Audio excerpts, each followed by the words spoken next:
Have you ever seen a scary movie?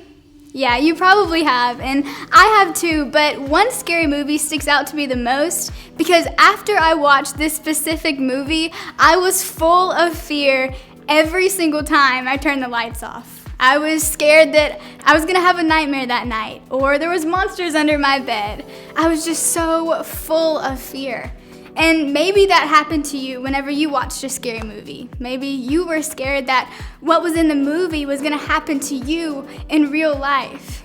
But now that you're older, maybe your fears aren't just about a scary movie. Maybe they're not about just the monsters under your bed, but they're more serious. And as we get older, our fears change and evolve. But one thing remains the same. And that's how we respond to fear.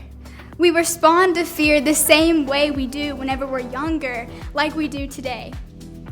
We respond to fear in 3 ways. One way is fight. So we push against our fears, we try to make them not happen, and we try to control them. The second way is flight. We run away from our fears as fast as we can so we don't have to handle them. Or 3, we freeze.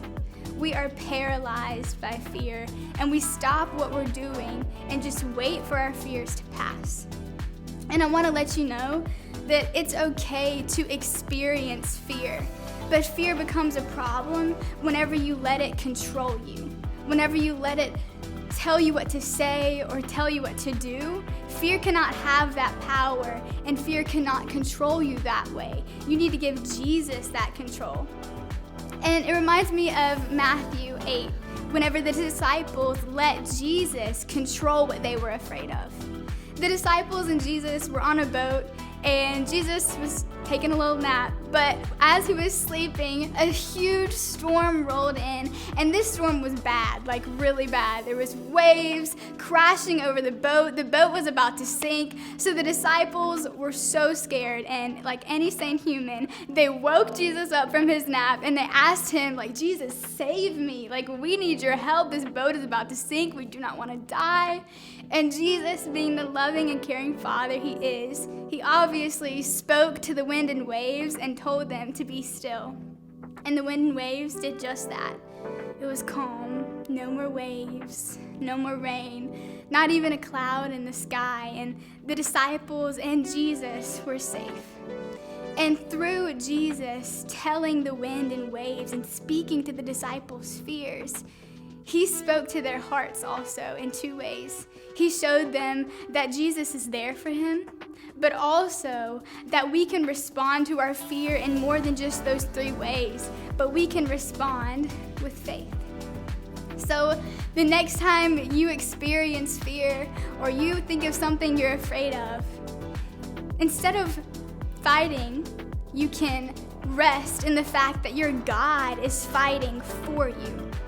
Instead of flight, instead of running away from your fears, you can run to your Father in faith that he is taking care of you.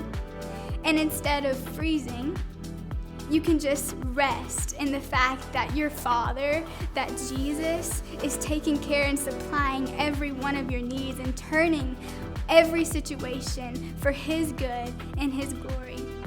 So the next time you come across something you're afraid of, I want you to write your fears down and cast your cares upon the Lord, because in 1 Peter 5:7 it says, cast your cares upon the Lord, for he cares for you. Not only does he care for you, but he loves you so much to want to hear what you're afraid of, to listen to you. So don't give fear the control over your life anymore, but give Jesus the control of your life.